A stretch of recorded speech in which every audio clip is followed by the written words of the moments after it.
Olá, tudo bem com você? Seja muito bem-vindo, seja muito bem-vinda a mais uma aula do nosso curso de Lógica de Programação do Zero para Iniciantes. E na aula de hoje nós vamos ver aqui o laço de repetição faça. Nós vamos ver a sintaxe desse laço para depois então implementar alguns exercícios com ele. Vamos ver então como que é esse laço, como que a gente declara, como que a gente escreve, né? Como que é a sintaxe dele. Ele é igual aos outros laços de repetição, ele é um laço de repetição que ele faz o teste depois, ao final, né?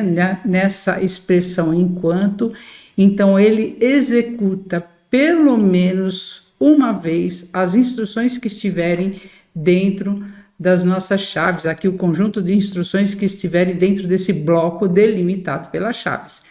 Ele é um pós-teste, por quê?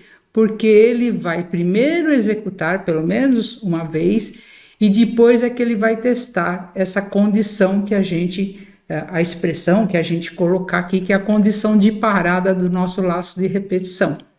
Diferente do laço enquanto, que ele primeiro testa para poder executar as instruções, esse daqui ele executa pelo menos uma vez. E depois, se ele chegou aqui, testou e é falso, ele já abandona o laço, ele sai do laço de repetição, né? E enquanto essa condição que vai ser testada ao final, aqui nessa palavra reservada enquanto, essa condição que está aqui for testada e for verdadeira, ele continua fazendo o looping, continua fazendo o laço, as instruções que a gente tiver aqui dentro. Então, vamos agora lá para o nosso Portugal Studio para implementar um exemplo simples usando o faça. Então, vou declarar uma variável aqui, inteiro,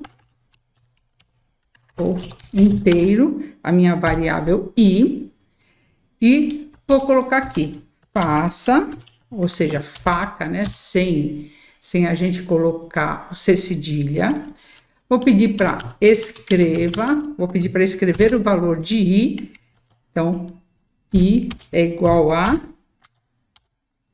concatenando com o valor de i e concatenando, então, com uma quebra de linha. Precisamos iniciar o i em 1, porque senão ele vai reclamar aqui que nós não temos nenhum valor no i. Eu falei iniciar com 1? Não, né? Precisamos inicializar o nosso i.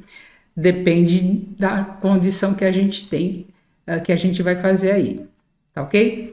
Então, depois eu vou precisar incrementar esse i. Então, i mais, já usando o operador de incremento que a gente viu anteriormente. E tá vendo que ele tá dando um erro aqui, porque nós não terminamos de escrever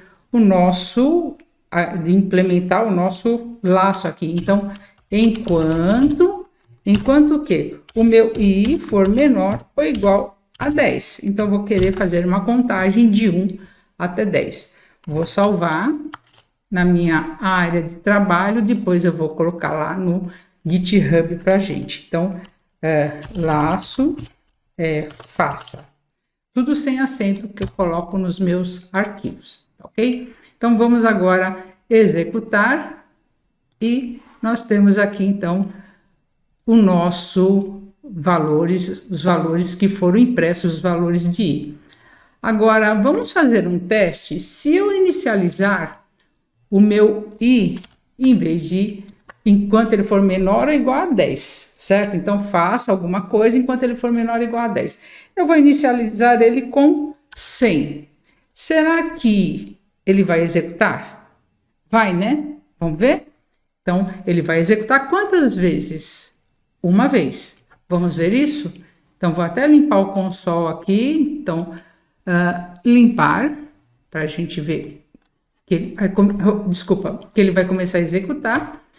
Então, eu inicializei ele com 100. O que ele vai fazer? Vai entrar dentro do laço, vai escrever o valor aqui, vai incrementar o meu i em mais uma unidade. Então, o meu i vai ficar valendo 101. Agora, 101 é menor ou igual a 10? Não. aí ele vai sair do laço de repetição. Veja que ele imprimiu o valor inicial de I e aqui ele já não executou mais nenhuma vez as instruções que estão aqui dentro. Só para a gente tirar uma dúvida, vou colocar aqui, copiar essa instrução do escreva e vou colocar após o nosso laço, né? Então, depois do laço, vamos ver o nosso I está valendo quanto? Tudo bem? Só para a gente tirar a dúvida, ver que ele entrou aqui, escreveu o valor de I, que era 100, incrementou esse I em mais um e depois abandonou o laço porque essa expressão tornou-se falsa. Então, tá aqui, ó.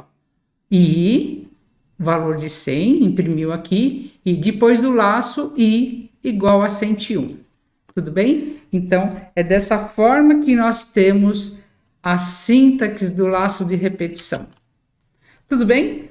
Então, espero que você tenha gostado da aula de hoje. Já aproveitamos também utilizando o operador de incremento ou decremento, o operador simplificado, que a gente viu na aula anterior. Espero que você tenha gostado. Deixe suas dúvidas, seus comentários, compartilhe com seus amigos, as suas amigas, assim você ajuda a gente a trazer mais coisas aqui no nosso canal do YouTube. Te vejo então na próxima aula. Até lá e muito obrigada!